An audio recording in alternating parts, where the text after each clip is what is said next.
What is like left for you to do? Like when you're thinking about either you're doing something in the ring or it's something you're going to do once you get home, or do you have like a list written down somewhere of like shit that you're trying to accomplish or big feats? Like what is that? It was funny. It's funny you asked that because I uh, I asked Tony like probably like a month ago. I was like, "Yo, do you have any connections to outer space?" And just, Does he? I feel like he might. Does he? I think he does. Yeah. Like so, I was just like, I don't know. I feel like people are gonna politic and yo, let me be champion. I'm like, there's been 1,000 champions, but no wrestler has been outer space. So let's make that happen. Um, but Yes. But it always changes because like I was in Nitro Circus and that was like a big thing of mine Mm-hmm. because I backflipped like the little tricycle over like this 40-foot gap and I'm just thinking of like first time ever. It's like ain't no wrestler gonna backflip a tricycle again. Like I feel like I'm in a league of my own with that type of stuff. But it feels Certainly. good because I don't know, it helps me like stand out because like when I first started wrestling I was like, man, am I gonna even be able to hang in this shit? And Mm-hmm. like I just didn't know how like I could fit into this world of wrestling because I felt like such an outsider from it. And yeah, it helps out. Like probably like 2 weeks ago, I went to Oregon to jump off a 92-foot waterfall. I think you Oh saw my that God, video. dude, I saw that. Holy shit. But what happened was I got up there and there was like no cell phone reception at all down there. And I got up and I was like, yo, this is really high. I was like, this is high. And if I like land it wrong, I was like, no one would be able to come save me. And to get back up to where the cars were parked, you had to scale up the side of a mountain holding onto a rope. And So if you got so, up, you would have been left for dead. yeah, like someone would have, we probably would have, I don't know, someone would have had to walk where there's cell phone reception and call an airlift to come find me in Holy there. shit. But I was up there and I'm like looking, I'm like, I can't do this. Like it's just I gotta wrestle Jay Lethal this week. And then I'm like looking, and I'm up there for 5 minutes, but it's kind of wet, and I slipped and I fell off the side. So if you watch the video back, you can see me like slip and then I fall to my ass and I'm already like leaning forward from falling, like slipping, and I have to like it's either I have to jump off and try to save myself, or I'm gonna try to like catch myself and then probably get more messed up.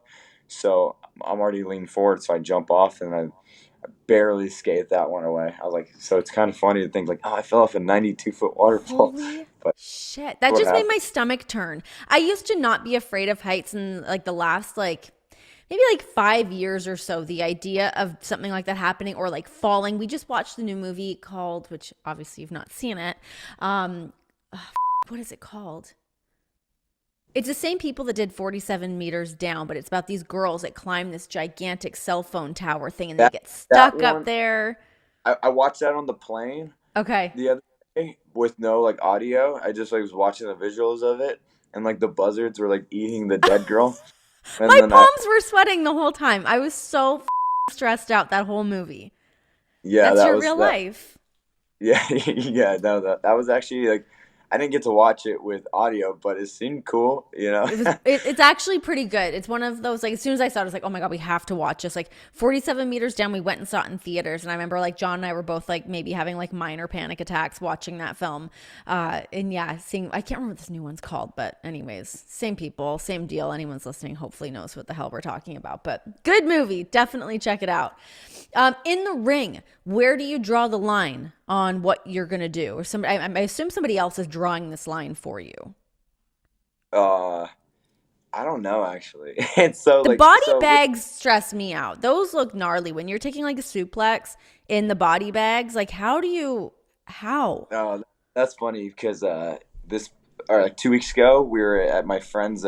He was performing at a music festival down in Sacramento called Aftershock. It's like they had a bunch of people there that night. There was like Rob Zombie, Slipknot, but my buddy's band is Ghostmain, and they had like a pretty like good like turn for the crowd, and we threw me in the body bag and threw me off the stage, and I crowd surfed in the body bag, and like it was like 90 degrees. It was so hot, and we went from the front of the crowd pretty much to the back. Like we got far, and then because I got on the stage beforehand, I was like, "Yo, everybody! Sometime at in this concert, I'm gonna be getting in that body bag, so just take me all the way to the back, like, cause like I wanted to like go through thousands of people zipped up." And then as I was getting like crowd surfed through people, they were like, I guess the people that didn't know that I, gave a speech, they're like, "Holy shit, there's someone in there!" And it was like it was pretty funny though. But like that was so hot. I was like, "Holy crap!" But I'm gonna need to take a Xanax in order to complete this interview. Like that shit stresses me out. Oh my, like how claustrophobic. Do you ever hit a point that you're like, hey, I'm done? Are we at the end? Like, let me out of this bag. Like, does that happen? no, I haven't. I haven't. No, not yet. But like, and I haven't got to a point either in the ring where I'm like, all right, this is where I'm too sketched out. I don't know. Like there was the one part where I wrestled Jeff Hardy and I was on top of the ladder and like when I did the front flip and Mm-hmm. we went through the chairs. So Yeah. like earlier in the day, I climbed that ladder and I looked down. And I was like, yeah, I'm for sure going to the hospital tonight. Like there's no like there's no way around it. Like for sure. And then but like when the lights are on and the camera's going and you're up there and then I'm like, all right, here I go. And I did the flip and then everyone asked me like, yo, how'd that feel? I'm like, dude, honestly, it didn't feel like anything. It was so safe. Um, you can see me if you watch the video back. I like kind of go to Jeff's ear. I'm like, that shit was so fun. And it's just like, it was no, that was fun. But that was like I feel like AEW wise, that was like the craziest thing like that. I thought for sure I was like gonna meet my like Meet your doom. fate. Yeah, What was it like for you to work with Jeff Hardy? I mean, you guys have been compared for forever. So for you guys to finally get to meet, working for the same company, get in the ring together, what was it like? it actually felt like I was putting a match together with myself. That's cool. It's like I'm gonna front flip off of this, and he's like, "Well, then I'm gonna flip, and you're gonna move, and I'm gonna land on the stairs." I'm like, I've never heard someone say that, so it felt like I was talking to myself. It was cool. Like yeah, no, it was fun because dude, a week before, uh, it was just supposed to be a normal match, just like a Mhm. straight up just like match. And I went up to Tony, and I was like, "Ain't nobody want to see us exchange wrist locks, but like we're gonna have No. first ever match with rule like like we no like you getting put into a corner too much there like Yeah. something has to break like there has to be something insane going on and then it was like in New York where there was like a state commission and I was like oh why couldn't we wait a week where we're in Texas where no one gives a shit It's a like free for all in Texas. Let's yeah go. it was a week later we were in Texas like why are we having this match in the commission state like what are they gonna let Yeah. us do. I'm talking to the commissioner. Oh, I'm gonna climb up this ladder. I'm gonna jump through here. And he's like, "Okay, you got it." And I was like, "Oh shit, it's on." So he was cool with it. There's just no blood. I'm like, and I was like, "Cool." So that Wait, was is that how that it works when the commissioner's there? Like they come out and you've got to like kind of go over to let them know what you're doing? How does that people work? tell me, so I find the commissioner and I do that. Oh, I've Yeah. always been kind of Oh, curious how if that everyone does works. that, you know what I mean? Like I don't. Everyone always says like the commissioner's gonna shut the show down if you do something stupid.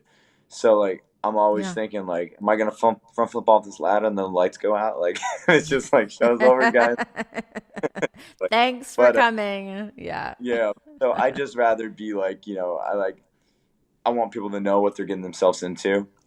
So it's cool. Like I've never like busted a thing out in a match where I didn't tell anyone. Like I'm always like telling everybody every single small detail Yeah. because yeah. So That's yeah. No, nice.